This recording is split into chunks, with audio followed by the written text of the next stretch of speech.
If the FBI task force already has a name, the public still does not. And that is the tension sitting at the center of the Nancy Guthrie case.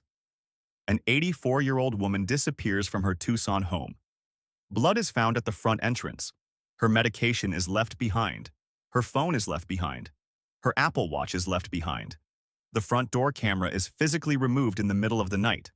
Weeks pass, then months, and still no public arrest. Now add the detail that keeps pulling people back into this story. According to public reporting and commentary around the case, investigators may not be dealing with a stranger who vanished into another state or another country. They may be dealing with someone much closer than that. Someone who reportedly knew the neighborhood, understood the routine, and may have been living only a short distance away. Before we get to that, here is what we know. Nancy Guthrie, the mother of Savannah Guthrie of NBC's Today Show, was living in the Catalina foothills area near Tucson, Arizona. She was 84 years old. She had mobility limitations. She needed daily heart medication. She had a pacemaker. By every public account, she was mentally sharp, independent, and settled into a regular routine. On the evening of January 31st, she had dinner with family. She was driven home and seen going inside. The garage door closed behind her.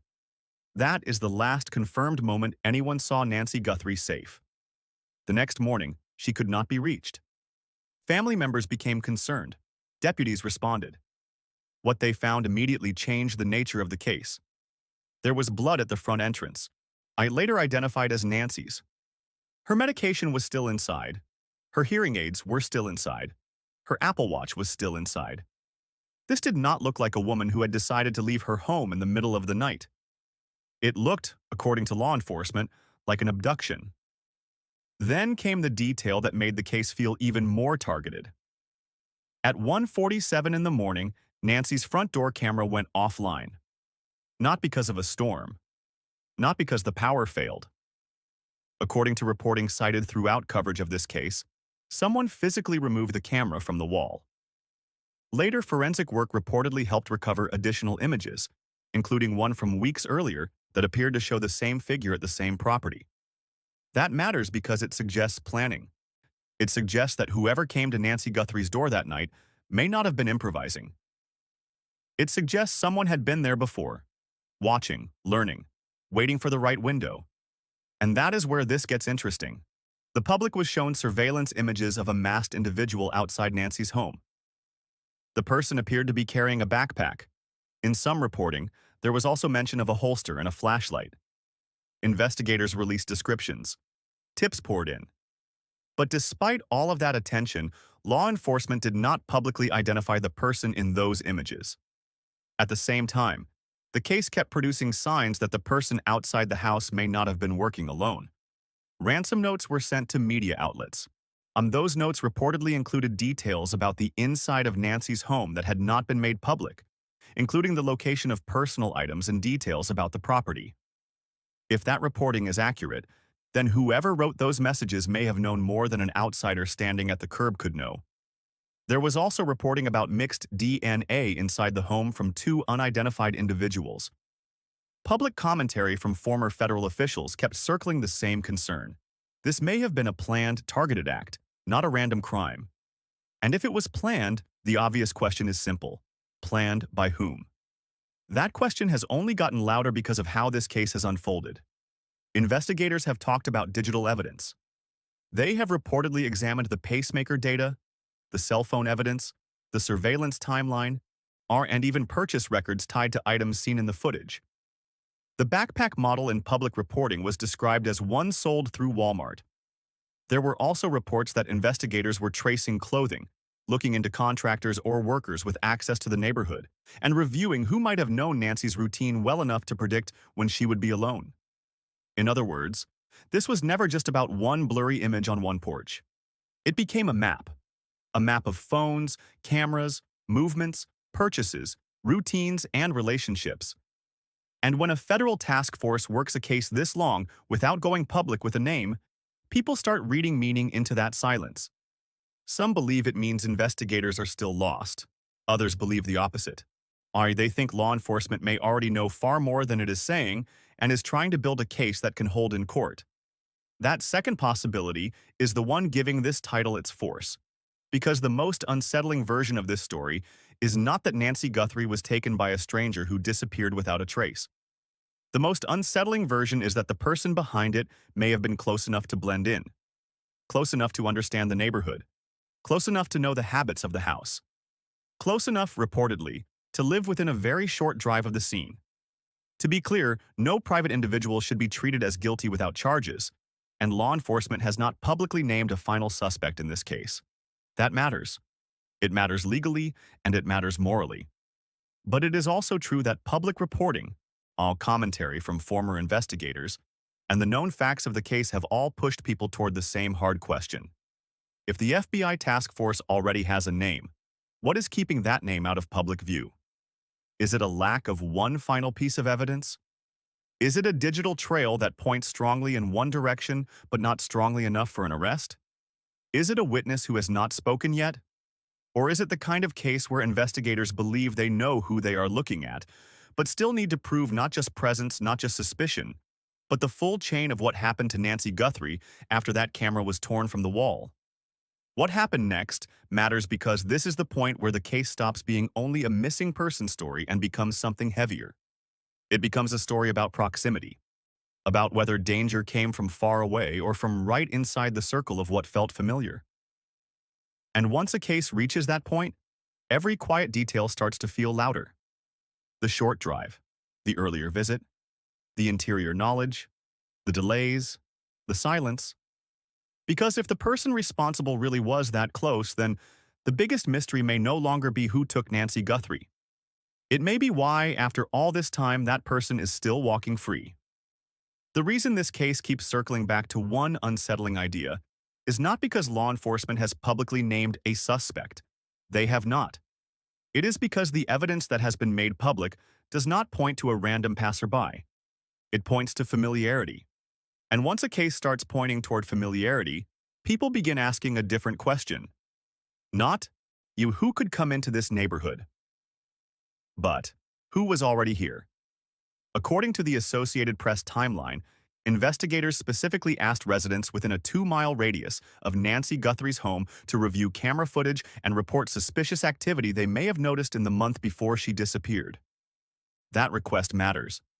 It tells you something about the direction of the investigation. It suggests agents were not only chasing a one-night event, they were trying to reconstruct a pattern close to home. That same timeline includes another date that refuses to go away, January 11th. Weeks after Nancy vanished, her family publicly urged people to think back not only to January 31st and February 1st, but also to the evening of January 11th. And reporting from Fox News said digital forensics recovered images that appeared to show a masked suspect at Nancy Guthrie's home on January 11th, roughly 3 weeks before the abduction. Fox also reported that digital forensics later recovered images of a masked man at her front door on the morning of the abduction itself. That is where the story becomes harder to dismiss as chance.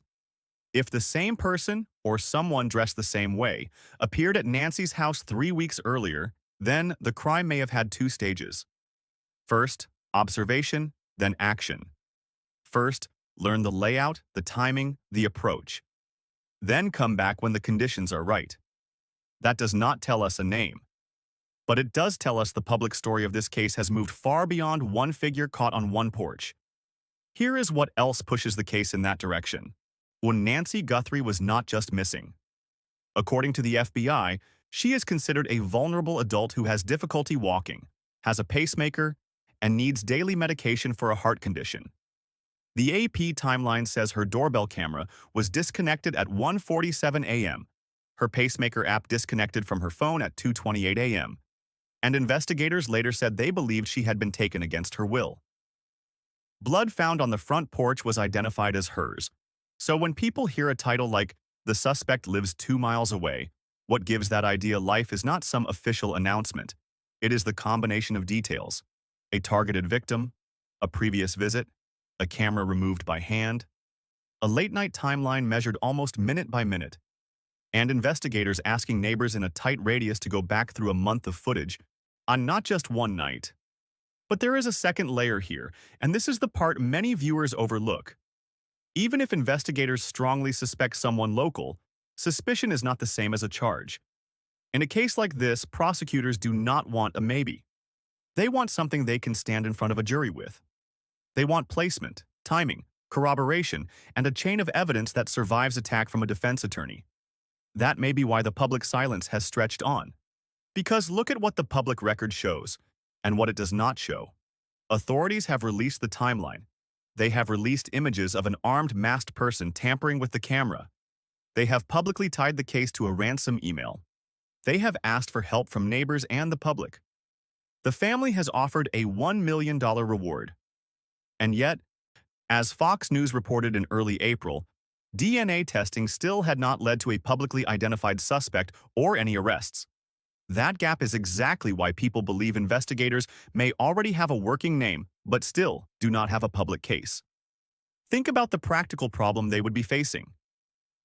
A masked person on camera is powerful, but it is not automatically enough. If you cannot see the face, you need something else. DNA, device data, witness testimony, vehicle movement, purchase records, location records, or some combination strong enough to remove reasonable doubt. And that is why the 2-mile radius request is so important. A local person leaves local traces. Maybe not all at once, and maybe not cleanly. But local traces build over time.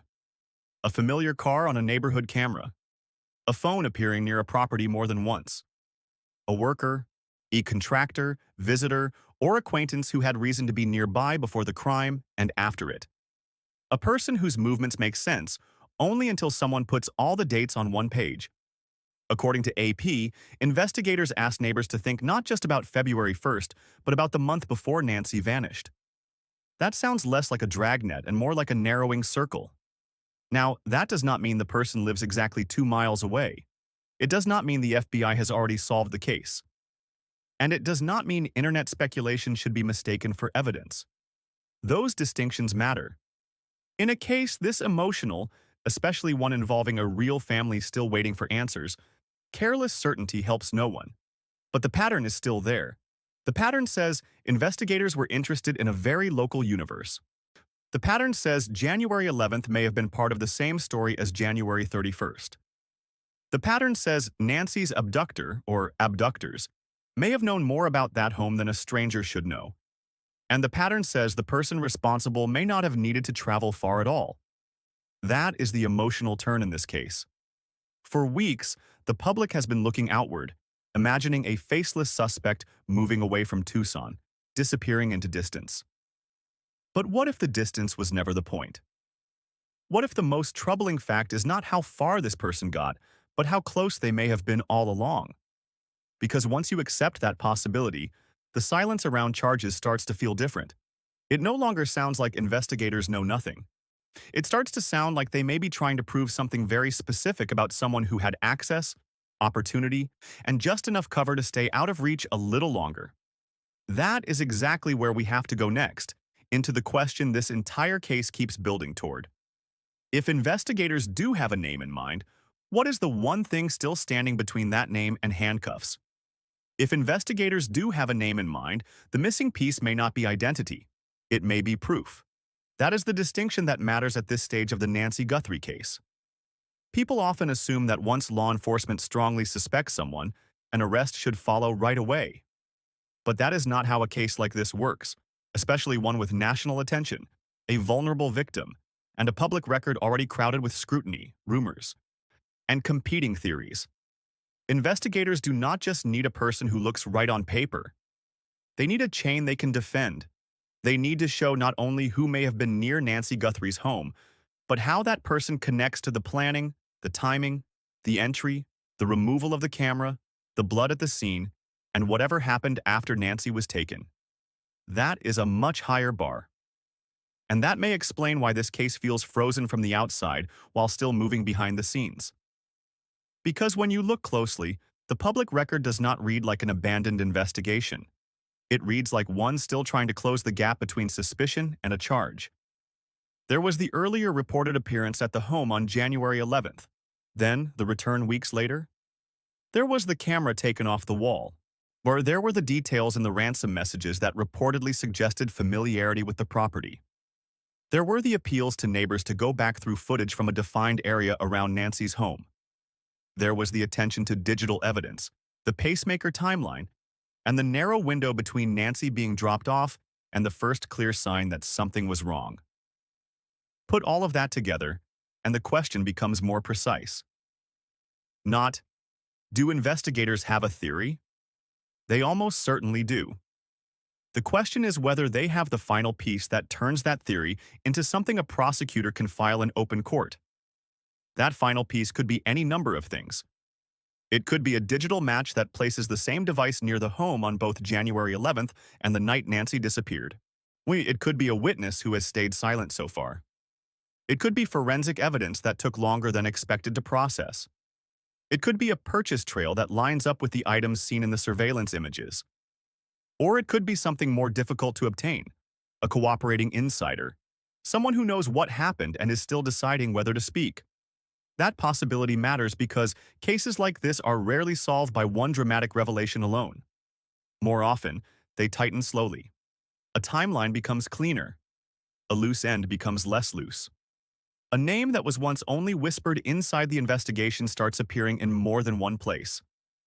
Then, finally, the evidence stops pointing in a direction and starts forming a structure. And that is where this story seems to be sitting now. The hardest part for the public, and especially for people who have followed Nancy Guthrie's case closely, is the silence. Silence feels like failure. Silence feels like drift. Silence feels like nobody is any closer than they were in the beginning.